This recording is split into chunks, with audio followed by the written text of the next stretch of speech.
We wanted to experience a classic South African safari, but without spending a fortune or flying all the way to Kruger. So while visiting Cape Town, we booked 2 nights at Garden Route Game Lodge, a safari that offers a luxury experience without the luxury price tag.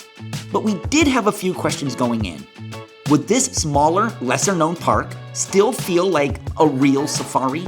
And how does it compare, value-wise, to other safari options in South Africa? Join us as we spend 2 nights at Garden Route Game Lodge and find out what this safari experience is actually like.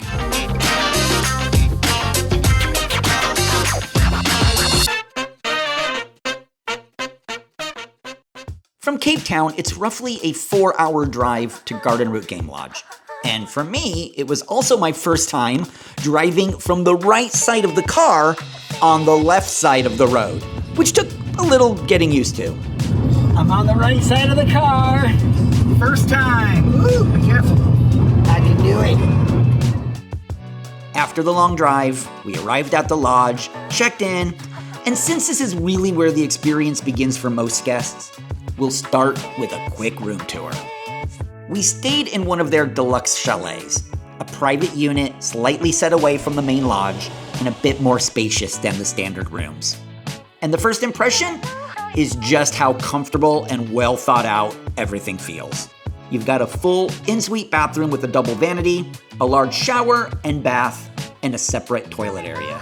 There's a TV, free Wi-Fi, a coffee machine, mini fridge, and air conditioning. All the basic modern conveniences you'd expect. The decor is contemporary African, with wicker lighting, textured wall art, and small interior design touches throughout. There's also a good amount of storage space and a private deck with a table that connects the chalet to a wooden walkway that winds through the property back towards the main lodge and offers some decent views of the reserve along the way. It feels peaceful, comfortable, and like a very easy introduction to safari living. And speaking of safari, it's time for our first game drive. All right, here we go. Game drive number 1. Chloe's in the front seat, best seat in the house, and I'm riding right behind her. Let's see what we can see.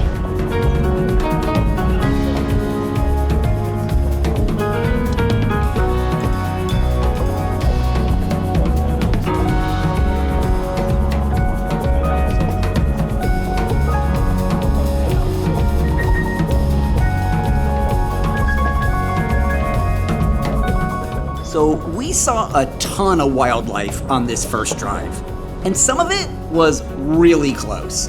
Like, close enough to make you just a little bit nervous. Oh. The only antelope saw. Wow. Our guide did a fantastic job pointing out all the details. Moses says this is the new baby from a couple days ago. And teaching us everything, from animal behavior and pregnancy cycles to way more than we ever expected to learn about animal poop.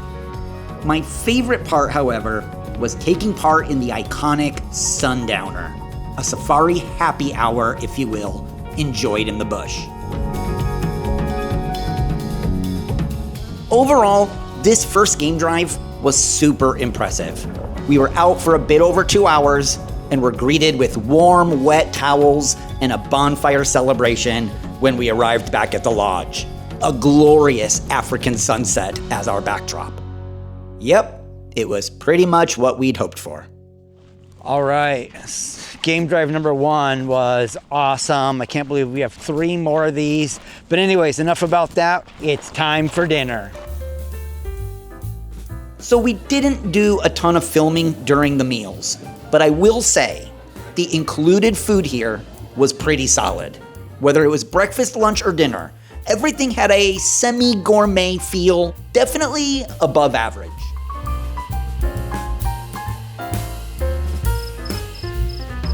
And after a pretty packed first day, it was finally time to get some sleep, because day 2 starts early.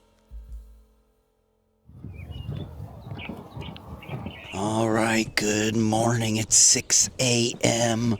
We're off to our morning safari. Our driver Moses says our goal for today is to find some giraffes. Got my safari shirt on. I'm ready to go see giraffes. Day 2 is when we really started to understand how different safari is from going to the zoo. We looked everywhere. We saw goats, ostriches even. We drove up and down rocky canyons for an hour and a half.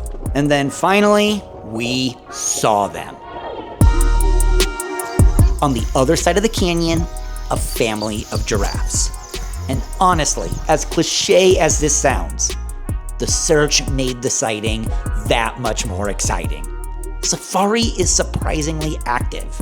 You've got your binoculars out, everyone's scanning the landscape, and there are no guarantees. And somehow, that's what makes it so fun. The other highlight of our morning drive was this pair of rhinos taking what looked like a very relaxing mud bath. And then we were back at the lodge. So you might be wondering what there is to do there between the morning and evening game drives. Well, aside from breakfast and lunch, there are some really nice walking trails around the property. And that's where we came across this. Look at what we found. Little guy in the bushes completely startled me. We also explored the bird hides around the reserve. You just hide in here and keep your eyes peeled. And bring your patience. We never did see the namesake red bishop, but it was still fun looking out for him and his friends. There's also a swimming pool on site, which we somehow never actually made it into. All the lodge facilities and common areas are cozy and really well designed. But time has a way of moving quickly, and before we knew it, it was already time to head out for the next game drive. Drive 3 was all about the big cats. Now, this was unfortunately about as close as we got to the lions, but this family of cheetahs definitely made up for it. And at this point, I'm just gonna shut up and let the images speak for themselves.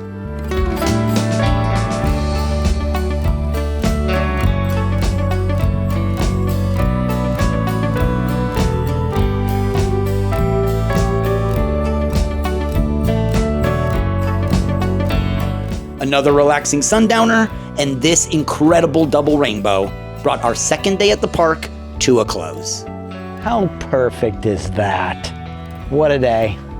So, after spending 2 nights here at Garden Route Game Lodge, what's the final verdict? First, in terms of cost, we felt the price was totally fair and offered good value overall. In terms of the safari experience, there was a bit of a controlled feel at times. Some of the animals are fenced off and kept separate from the other animals.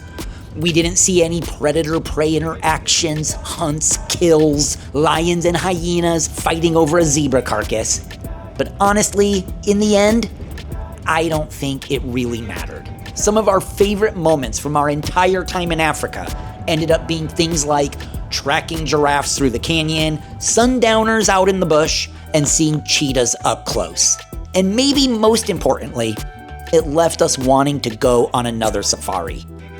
This may not be the ultimate hardcore safari experience, but for travelers wanting an accessible, more affordable, luxury-leaning safari near Cape Town, I think Garden Route Game Lodge absolutely succeeds. All right, our time here at the Garden Route Game Lodge has sadly come to an end. We had a great time. This is the final day of our 2-week adventure in South Africa. If you've been following all the way to the end, thank you so much for your support. Thank you so much for watching. See you on the next adventure.